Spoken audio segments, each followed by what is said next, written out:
ini? Ya, itu udah namanya nyari Ini ya.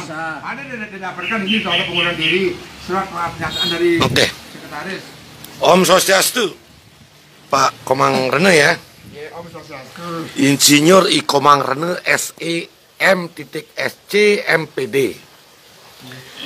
Titiang Iceneng Supiadnya. Ya, umat Hindu yang berada di Lombok mendengar ini, jadi Tiang ingin klarifikasi apa yang menjadi pertimbangan sehingga tiba-tiba ada terjadi PAW. Bisa Pak Komang ceritakan duduk persoalannya sampai dari sekretaris, padahal kemarin menandatangani SK pencabutan yang ada mosi tidak percaya itu, kemudian muncul ini ya. Sekarang bisa dijelaskan sampai di PAW menjadi sekretaris PHD NTB. Oke, Harisang.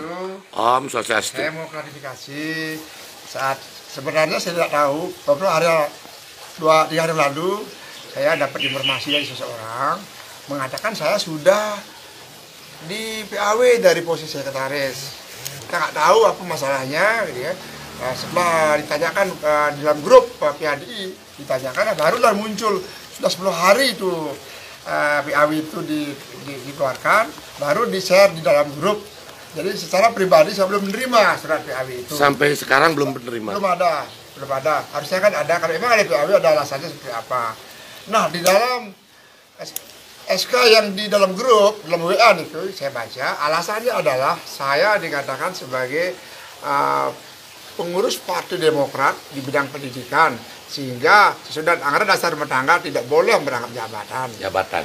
Padahal ketika Lokus Sabe belum dimulai, saya sudah tidak ada di Partai Demokrat. Memang sebelumnya tahun 2017 pernah menjabat sebagai ketua bidang pendidikan. Namun tertanggal 29 Oktober 2019 saya sudah mengundurkan diri. Apakah ada dokumen? Ada dokumennya, dan saya ini ada surat dari Sekjen Demokrat, Kajian ID tanggal 29. Ini beliau udah almarhum ini, ya. Kemarin ini. Dan surat ini sudah ada di tangan ketua harian kita yang sekarang ini. Siapa ketuanya? Ide Mada Santi Arjo. Beliau tanyakan apa tentang ini, saya sampaikan inilah surat dari pernyataan dari Demokrat, dan beliau menerima, sehingga ketika ada penunjukan saya sebagai sekretaris, permintaan dari 10 kota kabupaten yang mendukung dia, maka jadilah, dan saya memang diposisikan untuk membackup ketua, karena ketua itu perlu di backup oleh sekretaris yang punya kemampuan spesial seperti saya. Nah, ini yang terjadi, sehingga SK PAW ini sepertinya kurang mengikuti ADART ini. Baik, Mbak Semua, dalam hal ini apakah ketua harian PHDI memiliki kewenangan untuk menggeser-geser jabatan di bawah ketua PHDI harian provinsi? Ketua harian PHDI itu adalah dipilih oleh Parisade se-NTB dan lembaga mitra. Pengurus harian itu pun dipilih melalui tim permatur di NTB. Tim permatur ditentukan oleh lembaga mitra dan PHDI se-NTB. Itu yang, sehingga pengurus-pengurus yang ada ini bukan semata-mata pilihan dari pusat ketua harian, tapi adalah pilihan dari semua orang banyak. Sehingga kalau seandainya akan mengadakan PAW, karena ini pilihan dari orang banyak, maka harusnya diadakan rapat koordinasi. Selama 2 tahun saya menjadi sekretaris PHDI NTB, belum pernah kita mengadakan rapat koordinasi yang serius, mengundang seluruh jajaran PHDI NTB dan lembaga mitra. Nah, yang harusnya dilakukan itu. Nah, ini tiba-tiba terjadi PAW ini. Ini artinya PAW ini kan diputuskan oleh seseorang, itu harian saja, bukan melalui rapat kerja. Sehingga jelas ini akan memiliki kelemahan, melanggar daripada ADART daripada Pansari sendiri. Apakah dengan belum menerima surat, langkah apa yang Bapak akan lakukan terhadap adanya SKPAW ini? Saya sendiri akan bertanya kepada pusat, dari pusat, kenapa muncul seperti itu? Padahal di awal sudah ada saya bebas dari partai politik. Kenapa dijadikan alasan? Nah, ini kan ngarang-ngarang, sehingga perlu diklarifikasi agar PHDI ini menjadi lembaga umat yang bersih, sehat, sehingga diwariskan ke generasi berikutnya sebagai panutan. Jangan kita mewariskan hal-hal yang tidak beres seperti ini.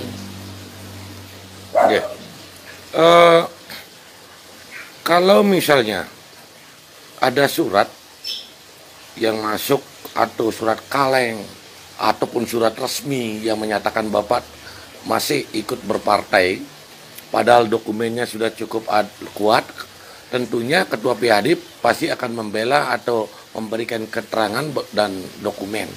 Cuma gitu ke pusat. Seharusnya seperti itu. Ya. Seharusnya seperti itu. Dan sebelum keluar surat PAW itu, apakah pernah diklarifikasi baik oleh Wisnu Bayu pun namanya itu, Wisnu, saya tidak apal soalnya Ketua PHD Pusat? Ya, Wisnu Tanah, ya pokoknya itu dah. Tidak pernah. Saya tidak pernah dapat klarifikasi dari baik pengurus harian PHD NTB maupun pengurus harian pusat. Oh baik, berarti dapat disimpulkan bahwa ini adalah PHD NTB patut diduga sepihak kalinya ya. Benar sepihak sekali. Sepihak. Sama seperti penyelesaian adanya surat mosi tidak percaya oleh sekelompok orang di Lingsar. Kemudian ini saya harus hubungkan ini dua kesalahan menurut masyarakat dan menurut saya pribadi, dua kesalahan. Tidak melakukan klarifikasi, ujung-ujung keluar SK. Nah, sekarang ini ada seperti ini juga tidak melakukan klarifikasi dari Bapak Ketua PHD NTB. Saya secara pribadi itu menyayangkan semuanya. Oh, disayangkan. Sebagai sekretaris juga saya sebenarnya ingin kalau mengeluarkan pencabutan daripada SK Parisade penunjukan kepada Puri itu bisa dilakukan dengan bijaksana. Memang itu kok. Sementara kalau memang asal tepat, mari kita klarifikasi dulu, minta pertanggungjawaban daripada pelaksana dari SK sementara. Apa permasalahannya, lalu kalau memang sudah selesai ucapan terima kasih, dan kalau memang cabut itu hak daripada yang mengeluarkan. Tapi mencabut itu harus ada solusinya. Solusi apa? Karena masyarakat ini sudah komplek. Kalau Parisade itu memberikan mencabut SK sepihak tanpa memberikan solusi, akan menimbulkan suatu konflik. Nah, konflik ini kan terjadi gitu ya. Ini sayang sekali. Harusnya Parisade itu menjadi pengayom umat. Ya. Misalkan harapan Bapak dengan adanya SKPAW ini, bila mana misalnya tetap bertahan, Bapak tetap dipersalahkan berdasarkan dokumen yang dimiliki. Siapa tahu ada dokumen 1 dan 2, dokumen asli dan dokumen palsu. Nah, Bapak sudah menunjukkan dokumen asli dan benar ini, tentunya itu adalah fitnah. Apakah pandangan Bapak selaku sekretaris PHD NTB ini masuk ranah membuat nama Bapak semakin tenar atau tercemar, Pak? Jelas tercemar ini ya. Ini tidak boleh dilanjutkan ini. Tercemar. Dia harus masyarakat yang berkepentingan ini harus mengklarifikasi, meluruskan. Ya. Meluruskan. Sehingga pemimpin seperti ini sebaiknya jangan memimpin umat. Oh ya, jangan memimpin umat ya. Karena umat akan semakin kacau. Iya. Di dalam intern saja kita kacau, apalagi memimpin umat besar gitu ya. Nah, Pak Jeneng, saya akan tanya sedikit ya. Iya, silakan. Begini ya, Mas ya. Di dalam Parisade itu kan terdiri dari tiga kamar. Parman Pedande, Parman Walake, dan pengurus harian. Di sendiri ada di pengurus harian. Nah, apakah sudah yang 3 kamar ini rapat di internalnya untuk memutuskan segala sesuatu keputusan ini? Belum. Kami sempat menyampaikan bahwa Parisade kan harusnya Parisade NTB itu setahun itu minimal 5 kali adakan rapat besar. Pertama rapat Paruman Sulinggih.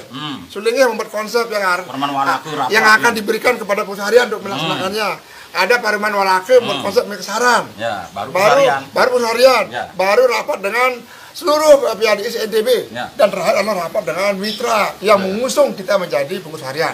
5 kali harusnya. Baru itu adalah ternyata sampai 2 tahun pun tidak pernah sama sekali. Ya. Ini 2 tahun ini tidak pernah rapat itu dadakan semua. Saya sebagai sekretaris selalu kelabakan. Tiba-tiba harus mengundang ini. Jadi tanpa program kerja, kalau program kerja ada seperti itu kan gampang. Oh ini bulan ini seperti ini. Nah seperti sekarang ini kita harusnya Parisade membahas tentang bagaimana menjalankan Danu Kertih, tugas dari Parisade. Tapi tidak dibahas. Akhirnya untung ini penjaga Nate ini tangan. Untuk Puri saya ucapkan terima kasih telah membuat acara ini atas kalian Parisade. Atas lalian kita di sini. Saya sendiri sebagai di sini akan mencoba jadi peserta nanti. Kembali tadi tentang SK yang kebetulan tanggal 19 September 2021 ada pertemuan di staf dengan Bapak Dirjen. Apakah Bapak hadir pada saat itu? Saya hadir waktu itu. Apakah Ketua PHDI hadir saat itu? Saya hadir, Ketua PHDI dengan Ketua Harian hadir. Hadir. Apakah Bapak hadir di sana dalam rangka tugas sebagai Parisade? Atau diundang oleh? Undang sebagai dari teman yang ada di sana untuk memperkuat gitu ya. Selaku sekretaris PHDI, karena di sana hadir Ketua PHDI, apakah Bapak di sana berarti bukan hadir sebagai sekretaris PHDI? Bisa ya, bisa tidak. Namun saya tetap memakai alma mater bahwa PHDI itu ada di tengah. Saya sempat pada waktu rapat itu membela Ketua PHDI. Membela ya. Apa saran dari Bapak Dirjen Pimas Hindu tentang materi yang disampaikan tentang pengurusan pelabuh puri di Lombok atau di NTB, khususnya materinya sebenarnya tentang pelabuh yang terkait dengan puri bersejarah Kerajaan Cakranegara. Apa yang saya ingat Bapak, sarannya beliau dari Bapak Dirjen? Waktu saya itu aja menangkap bahwa Dirjen menginginkan kita semua komponen masyarakat di NTB ini harus bersatu, bersama-sama ngerembe warisan leluhur kita ini. Semua komponen terkait, baik masyarakat, baik PHDI, baik bidang, termasuk Puri harus bersama-sama bersatu mempertahankan. Bersama-sama. Itu sarannya. Setelah Bapak Dirjen pulang, kan ada pertemuan lanjutan. Itu terbentuk tim apa namanya kalau menurut Bapak? Sebenarnya itu adalah yang dijembatani oleh Bapak Kabid. Karena beliau ada kegiatan, diwakilkan, masih itu kegiatan beliau punya kegiatan. Iya benar. Jadi beliau diwakil staf, kemudian didampingi oleh Ketua Walake PHDI Pusat. Ini untuk melanjutkan diskusi itu yang intinya memenuhi keinginan dari Pak Dirjen kita untuk bersama-sama membangun tim siapa-siapakah yang harus terlibat untuk membahas itu. Ya. Dilakukan oleh Pak Kabid ya. Ya. Pak Kabid waktu itu diwakili oleh staf. Staf ya. Ya. Berarti diputuskan terbentuk tim. Terbentuk tim. Namun sayang belum ketika akan final itu Ketua Harian PHDI dan Ketua Parman Walake PHDI NTB itu meninggalkan rapat sebelum selesai. Sehingga rapat itu berjalan tidak sempurna. Karena dari pusat PHDI pusat itu hadir, kita di NTB ini tiba-tiba meninggalkan pertemuan. Padahal saya lihat secara pribadi, saya melihat itu sudah ada ditemu. Baik, sebagai harapan sekarang. Harapan Bapak karena sudah di PAW dan pernah istilahnya menjabat sebagai sekretaris PHDI NTB. Apa harapan Bapak selaku sekretaris tentang adanya keberadaan umat Hindu yang berada di NTB khususnya? Ya, harapan saya PHDI harus dibersihkan dari kepemimpinan yang tidak harmonis, yang tidak jujur, tidak transparan. Jadi harus dibersihkan dari hal kebencian-kebencian. Kita harus damai, kita harus bersatu. Segala aturan main harus ditegakkan. Kalau memang aturan main tidak ditegakkan, maka itu harus ada sanksi. Dalam hal ini misalnya, itu apakah ada untuk memberikan masukan perlu adanya eh, rapat atau musyawarah apa namanya di tingkat provinsi untuk meluruskan hal-hal harusnya ada rapat kerja. Nah, saya sendiri sebelumnya sudah menyampaikan kepada Sulingge, kepada Dharma Bupati, bahwa pandangan masyarakat dengan pengurus harian PHD NTB ini sudah luntur. Ya. Apalagi kalau misalkan masalah-masalah dengan pura, dengan yadnya, harapan masyarakat sudah kecewa, sehingga minta kepada Dharma Bupati untuk tak turun tangan mengatasi ini. Ya, kalau memang perlu ada rapat, maka pemimpin rapat itu adalah dari Dharma Bupati, karena pengurus harian itu adalah pelaksana dari ketentuan yang ditentukan oleh Dharma Bupati. Ya. Bukan pimpinan tertinggi. Bukan pimpinan tertinggi ya. Oh iya.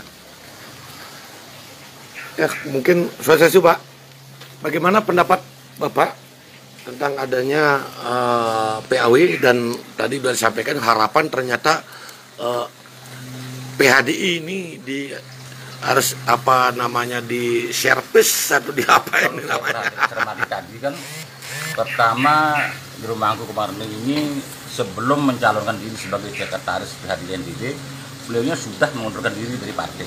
Ya. Dan itu pun sampai diterima berarti kan sudah. Nah, tetapi justru ini kok tiba-tiba muncul setelah berapa 2 tahun kemudian. 2 tahun. Itu jadi persoalan. Nah, dari sini sudah ketidakjadian seorang ketua melihat bagaimana mencermati surat. Yang kedua lagi ya masalah yang saya katakan tadi, bahwa di Parisade ini kan ada 3 kamar. Ya. Parman Bedande, Parman Walake, pengurus harian. Dan ini harusnya rapat besar dulu, apapun, apalagi memutuskan tiba-tiba memecat. Ya. Ini sangat tidak tidak bermoral, sebab lembaga tertinggi umat Hindu ini kan lembaga moral. Oke. Nah, ini kalau saya menilai ini sudah seperti membuat perasaan tidak senang dan sepihak, dan juga ini semacam pembunuhan karakter. Bayangkan, ini sudah beredar ini loh. Saya kaget kok di WA menyebar, sementara beliau sendiri belum menerimanya. Dan tidak ada klarifikasi tanpa baik dari pusat maupun ketua PHDI NTB itu tidak ada klarifikasi dengan sekretarisnya. Seperti Pak Kawan tadi, apa yang disampaikan itu seharusnya ada kan runutan rapat pengurus hariannya, itu ada rapatnya, dan juga ini dari Parman Walake, Parman Bedandenya, sampai 2 tahun tidak ada apa pun, dan sekretaris selama ini katanya tidak difungsikan, tiba-tiba ada pemecatan. Berarti tidak ada keharmonisan antara ketua dengan sekretaris diduga. Sampai tidak dilibatkan jelas ya. Ya itu. Atau karena Bapak tidak menyandang gelar sarjana hukum, Pak. Sekarang yang menggantikan Bapak siapa namanya, Pak? Namanya Sandiardi katanya ya. Ya, Pak Sandiardi. Titelnya apa? Saya belum ya. Seorang lawyer ya? Ya. Oh, mengganti seorang lawyer. Mungkin Bapak tidak memiliki kemampuan di bidang hukum, Pak. Jadi itu. Setiap orang kan mempunyai kemampuan berbeda-beda. Gitu ya, mungkin ketua memandang penting, memandang perlu untuk didampingi oleh seorang yang memiliki basic hukum, karena ini kan banyak ranah hukum yang bisa terjadi di dalam mengayomi umat, masalah-masalah di lapangan tentang keumatan itu kan masuk ke ranah itu. Apakah ada keinginan Bapak untuk kuliah lagi supaya dapat titel S, Pak? Kalau ingin titel itu kan tidak menjamin. Seperti kata teman saya itu kan titel tidak menjamin daripada apa yang harus kita lalui. Ngayah itu kan mesti dengan ngayah dengan titel. Siapa tahu pertimbangannya itu, Pak. Jadi ngayah dengan ketulusan. Ketulusan itu dipakai gitu ya. Saya udah banyak belajar gitu ya. Baik di pendidikan, apalagi pendidikan itu kan lain namanya. Kita selalu ingin ngayomi ya generasi berikut menuju generasi cemerlang gitu. Kalau lawyer itu kan selalu menangani perkara-perkara. Baik, Pak. Saya yang kebetulan sekarang ini kan ada Parisade, sudah ada Parisade luar biasa pengurusannya dengan Pak Dunia. Ya. Itu. Nah, bagaimana pendapat Bapak? Ini kan semacam kan Bapak sekarang udah keluar dari sekretaris, tapi masih berada di bawah PHDI di bagian apa sekarang? Spiritual ya? Di bagian tatwe Ya? saya dimasukkan. Oh, iya. Meskipun saya belum dikasih suratnya, karena saya di WA itu saya masih bagian tatwe. Ya. Jadi kalau pandangan saya gitu ya, segala ada asap pasti ada bara, ada masalah yang harus diperhatikan. Kalau orang bijaksana pasti menemukan masalah itu. Ya, kalau menemukan masalah itu gampang menyelesaikannya. Tapi kalau kita selalu mengadakan pembelaan, setiap ada usulan, ada masukan, selalu kita counter dengan pembelaan, ya jelas tidak masuk ide-ide orang. Ya. Itu poinnya seperti itu, gitu ya. Kalau kita terbuka, ya di pusat itu harus terbuka dan cemerlang menyikapi hal apa yang diinginkan. Keinginan orang. Contohnya seperti sekarang ini berarti kan satu bukti bahwa PHD pusat yang ada sebelumnya tidak menyelesaikan masalah dengan rasio atau akal sehat tanpa klarifikasi. Ya, satunya mungkin ini, saya curiga. Ini kan salah satu penyebab ini, artinya memang gerasa gerusu istilahnya menyelesaikan persoalan tanpa mempertimbangkan cerdas ini pangteng lenok asibak dan apa itu. Ya, mungkin ini pembelajaran untuk PHD pusat gitu ya. Jadinya untuk berhati-hati di dalam menyikapi gitu ya. Jadi betul-betul karena lembaga umat klarifikasi harus dilakukan. Oke. Terima kasih atas klarifikasinya dan penjelasannya. Mudah-mudahan masyarakat yang bisa menilai apa yang terjadi sesungguhnya berdasarkan dokumen yang telah ditunjukkan, dan bisa saya pribadi simpulkan tidak semestinya terjadi karena dokumen sudah cukup kuat. Tidak ada alasan PHDI manapun yang menuduh Bapak itu masih berada di partai secara aktif. Ini suatu hal yang luar biasa, Bapak bisa menunjukkan dokumen yang kuat, bukti hukum untuk mematahkan istilahnya. SK itu bukan mematahkan tulang dengkulnya gitu ya. Jadi pembunuhan karakter dan termasuk ini pencemaran nama baik. Ya. Ada unsur pidananya kan? Ya, termasuk pencemaran nama baik.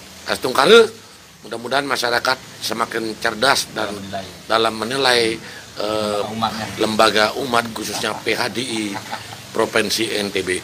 Om Santi Santi Santi Om. Coba kapanin malu tuh tokoh umat dulu itu.